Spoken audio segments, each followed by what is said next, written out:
안녕하세요. 조용히 회사 다니는 사람입니다. 오늘은 2024년 6월 2일이고요.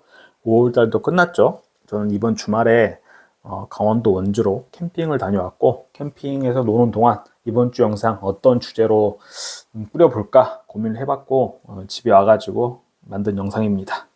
이번 영상의 주제는 S&P 500 한 놈만 패고 있죠. 제 영상 보신 분들 알겠지만, 저는 일단 1987년생이고 은퇴까지는 20년도 넘게 남았죠. 하지만 저는 그보다 빨리 경제적 자유를 잃어가지고 뭐 은퇴를 할 수도 있고 아니면 회사에서 버는 돈은 취미생활과 어떻게 보면 과소비를 하는데 쓰겠다, 뭐 이런 목표를 가지고 있습니다. 저의 지난 5월을 한번 결산해 보면서 제가 어떻게 S&P 500 한 놈만 팔 건지 한번 이야기를 해보겠습니다. 네, 인터넷의 커뮤니티를 보면은 경제적 자유가 얼마가 있어 달성할 수 있을까? 그런 말들이 많은데요. 뭐 30억, 50억, 뭐 10억이면 된다. 아니다, 5억만 있어도 나는 자유롭게 살 수만 있다면 돈을 아껴 쓰면서 살겠다. 이런 게 있는데요. 이렇게 평생 일해가지고 30억은커녕 20억도 벌기, 10억, 20억도 벌기 힘든데 올려치기를 많이 이제 하잖아요. 인터넷에는 확인이 불가능하니까 허세와 허풍이 가득한데 그런 거에 휘둘리지 말고 실제로 통계청에서 발표한 자료들, 분기마다 가계동향 조사 결과라는 거를 통계청에서 발표를 하거든요. 그래서 24년 1사분기 결과가 발표가 됐더라고요. 5월 23일에. 그래서 그 자료들 이렇게 캡처를 해봤고 정말 자세하게 통계 자료가 쓰여 있지만은 저는 주로 첫 페이지를 살펴봅니다. 첫 페이지에 소득 5분위별 소득 및 소비 지출 그 중에서도 5분위를 이렇게 보고 있고, 거기다가 이제 전 국민들 평균, 전 국민들의 가계 지출은 한 400만 원 정도가 되는 것 같아요, 한 달에. 뭐 이런 걸 보면서 내가 어느 정도의 삶의 수준을 살고 있는지 가늠을 해볼 수가 있고요. 제가 제 영상에서 경제적 자유 목표 달성률 해가지고 맨날 30 몇 프로 저번 주 대비 플러스 마이너스 표시하잖아요. 저의 투자 목표는 일차적으로 5.77억, 5억 7,700만 원 정도 되는데요. 왜 그럴까요?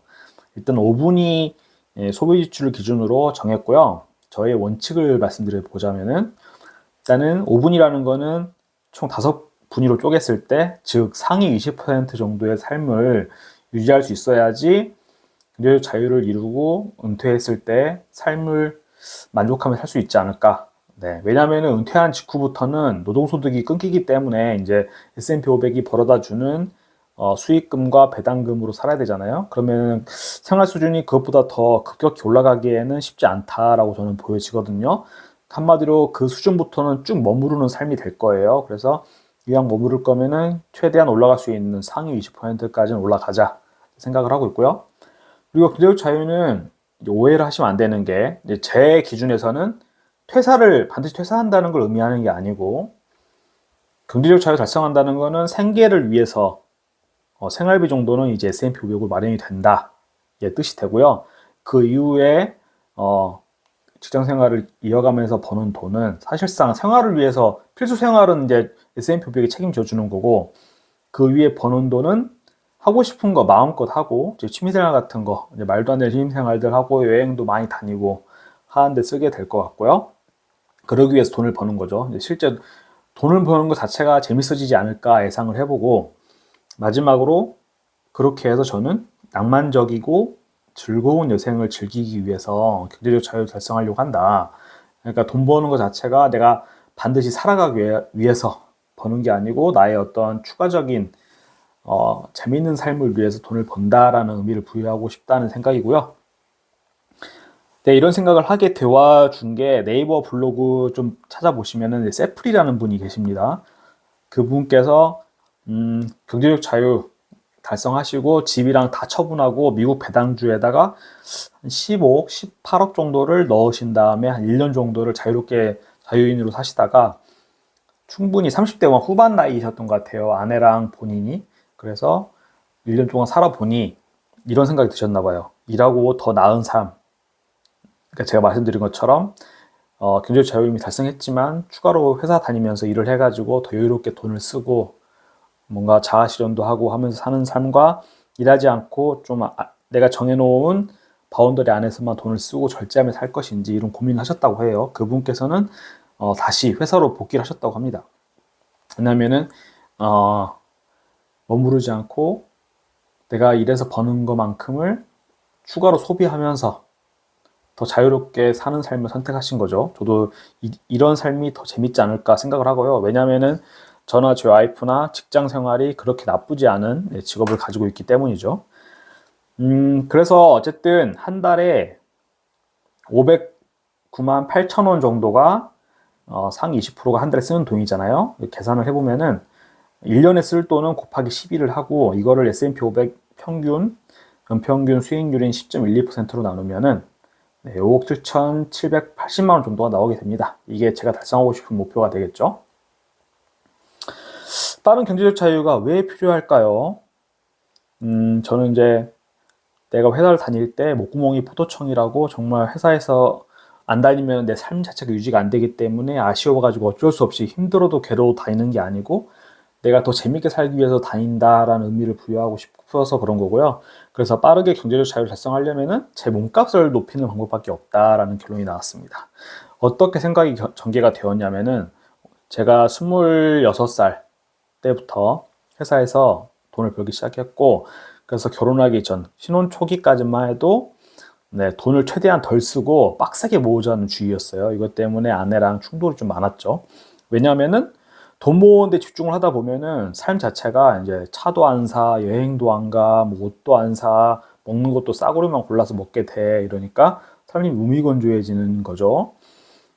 그런 와중에 저의 젊음, 20대와 30대가 이제 지나가고 있다는 것을 느끼게 되었습니다. 젊음이 넘어간다는 걸 돈 모으는 거에 집착하느라고. 그래서 30대 중반 이후에는 결심했습니다. 이제부터는 버는 돈의 50%는 무조건 쓰자. 우리의 재미있는 삶을 위해서. 그리고 이렇게 결정이 되었을 때 더 재밌게 살면서 더 빠르게 경제적 자유 목표에 도달하려면은 방법은 돈을 더 많이 버는 것밖에 없습니다. 저는 사업을 하고 싶지 않기 때문에 직장 생활하고 있잖아요. 저는 엔지니어로서. 그래서 커리어를 계속 키워가지고 월급을 최대한 많이 받는 직장에서 돈을 잘 벌면서 저축도 하고 쓸 땐 쓰고 이렇게 사는 게 목표가 되었습니다. 그래서 제 경제적 자유 달성을 앞당기기 위해서 일단 세금으로 나가는 돈을 최대한 아껴야겠다는 생각이 들었고요.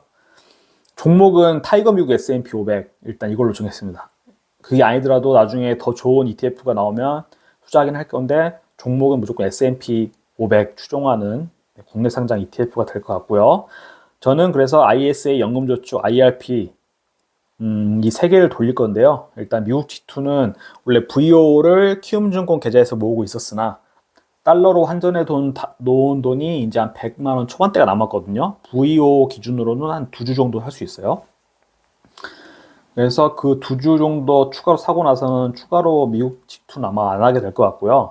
어떻게 투자할 거냐라고 하면은 일단 매년 삼성증권 계좌와 미래에셋 계좌가 있는데 연금저축에서 미래에셋 계좌는 세액공제를 받는 계좌입니다. 그래서 매년 600만 원 넣어가지고 세액공제 한도 600만 원 채우고요. 그래서 79만 2천 원을 매년 이제 세액공제를 받겠죠. 그리고 나중에 향후에 이제 만 55세가 넘어가지고는 여기서 연금 1,500만 원을 받을 생각입니다. 아마 근데 1,200만 원, 1,500만 원으로 증액된 거 봐서는 제가 나중에 만 55세가 될 때, 즉 한 기간으로 15년 정도 남았는데요. 15년 후에는 더 이 금액 자체가 커지지 않을까 싶고, 그 다음에 IRP. 이거는 직장에서도 넣어주지만 제가 추가로 매년 300만 원씩 불입을 할 겁니다. 그래서 이것도 연금으로 수령할 계획이고요. 그리고 삼성증권에 또 연금저축 계좌가 하나 더 있거든요. 이거는 900만 원을 추가로 불입을 할 겁니다. 왜냐면은 제가 S&P 500 ETF를 배당을 받든 했을 때 원래 세금을 15.4%를 떼가는데 과세를 안 하거든요. 나중에 연금을 탈 때나 이제 이연해 가기 때문에 과세하기 때문에 세대 혜택이 있다라고 보여지고, 그리고 이거는 나중에 제가 연금을 받을 때 지금 현재 기준으로는 1,500만 원밖에 인출을 못 하잖아요. 연금을. 근데 여기서는 세액공제 받지 않은 금액에 대해서는 그 어떤 불이익 없이 그대로 인출할 수 있고, 수익금을 추가로 인출한다고 해도 16.5% 정도를 분리과세를 하는데 일반 계좌에서 S&P 500 ETF를 매매를 해도 어차피 15.4% 세금을 떼거든요. 그래서 한 1.1% 정도 더 세금을 내는 격이긴 한데, 당장 필요한 돈이 아니고 향후에 이제 추후에 필요한 돈에 따라서 인출할 거기 때문에 어쨌든 지금은 과세를 최대한 이연시키는 게 좋겠다 생각을 하고 있습니다. 그다음에 ISA 계좌가 이제 또 2024년 들어가지고 혜택이 더 좋아졌잖아요. 이제 4천만 원까지 매년 불입할 수 있고 최대 2억 원까지 계좌에 넣을 수 있기 때문에 이것 때문에 ISA 때문에 미국 직투는 더 이상 하지 않아도 되겠다라는 결론이 나왔고, 왜냐하면 미국 직투 계좌는 250만 원 그 세액 공제해주지만 그 이후 수익부터는 22% 정도의 세금을 떼잖아요. 그럴 바에는 ISA에다가 최대한 넣어가지고 제가 1년에 많이 넣어봐야 한 5천만 원 이렇게 불입할 수 있는데, 그래서 이게 총 합치면은 매년 최소 3,800만 원 정도 이렇게 계좌에 투자할 수 있고, 제가 돈이 없어서 못 넣는 거죠. 원래는 추가로 5,800만 원까지 넣을 수 있는데 여기 4천만 원이니까 ISA가. 하여튼 이렇게 하고 3년 만기가 도달했을 때 도달한 해에 추가로 2천만 원에서 4천만 원 또 불입할 수 있기 때문에 최소 8천만 원 이상 모아지면은 네, 이걸 그대로 연금저축 계좌로 이전을 할 겁니다. 그러면은 그 중에 10% 최대 300만 원까지는 또 세액공제를 추가로 해주죠. 그리고 남은 돈, 세액공제 받지 않은 돈 역시나 그냥 아무런 페널티 없이 인출할 수 있기 때문에 네, 이런 식으로 ISA 연금저축 IRP 이 계좌를 돌리면서 최대한 세액공제를 받고 나중에 건강보험료 그리고 주식양도세 같은 거를 최소화를 하려고 합니다. 네. 국가가 허락한 제도를 어쨌든 노인빈곤이 큰 문제이기 때문에 국가가 이런 식으로 장기 투자, 노후 대비하는 거를 계속 유도를 할 거라고 좀 보여지고요. 이 혜택이 더 좋아졌으면 좋아졌지 나빠지진 않을 거다 이렇게 믿고 있습니다. S&P 500 이야기를 해볼 건데요. S&P 500 지수 자체는 거의 떨어졌는데 지금 달러가 많이 올랐죠. 1.42% 올라가지고 전체적인 계좌 수익금은 늘었습니다. 네, 환율이 또 1,400원 갈까봐 좀 걱정이 되긴 하는데요. 일단은 그리고 이번 주 매매 수량을 보면 39주 매수했는데 제 아내가 연금저축 계좌에서 이제 매수를 했다고 합니다. 네, 포트폴리오인데요. 예수금이 44% 이렇게 유지하고 있고요. 비트코인도 원래 40만 원씩 매달 사기로 했었는데 이번 5월 달에는 20만 원으로 줄였어요. 그래서 60만 원 이렇게 보유를 하고 있습니다. 보신 것처럼 타이거믹 S&P 500의 비중이 점점 더 이렇게 늘어나게 될 걸로 보입니다. VO는 아마 앞으로 2주 정도 더 매수하고 매수 안 할 것 같고요. 그리고 2024년 투자 수익률 정리를 해봤는데요. 저는 S&P 500으로 1년에 5,800만 원 수익을 달성하는 것이 저의 경제적 자유 목표라고 생각하고 있고요. 다시 한번 강조하지만 퇴사를 의미하는 게 아닙니다. 5,800만 원 정도 모으면은 S&P 500만 투자해서 그 수익금으로 우리의 기본적인 생활비는 충당이 된다 보여지는 거라고 보시면 되고, 그 이후에 그렇기 때문에 직장 다니면서 버는 돈들은 우리의 여가 생활, 여행, 취미생활 하는데 써도 무방하지 않은 시점이 된다 이렇게 보여지는 거죠. 그래서 저는 지금 1,590만 원 정도가 수익을 보고 있습니다. 작년 말 대비해 가지고 아예 또 갈 길이 좀 멀긴 한데요. 그리고 총 평가 금액도 1억 8,500만 원 정도 달성을 했는데 아마 올해가 가기 전에 2억을 돌파하지 않을까라는 기대감이 있습니다. 그래서 지금 마지막으로 이제 경제적 자유 목표 달성 현황인데요.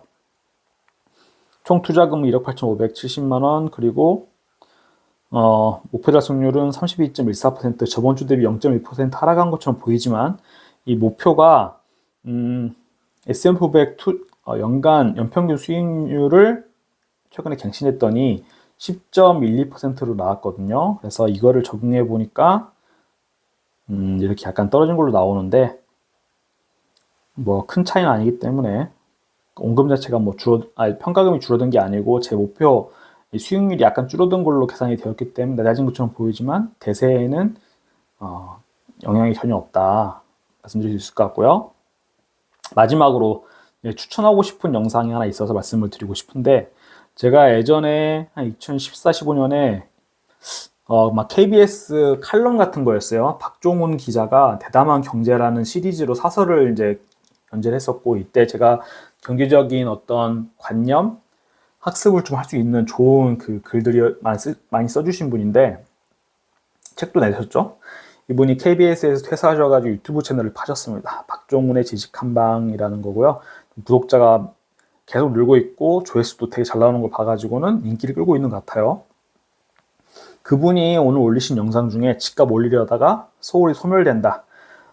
제가 봐도 제가 서울에서 대학교 때부터 20년 가까이 살고 있지만 서울 한복판에 있는 학교를 다녔었거든요.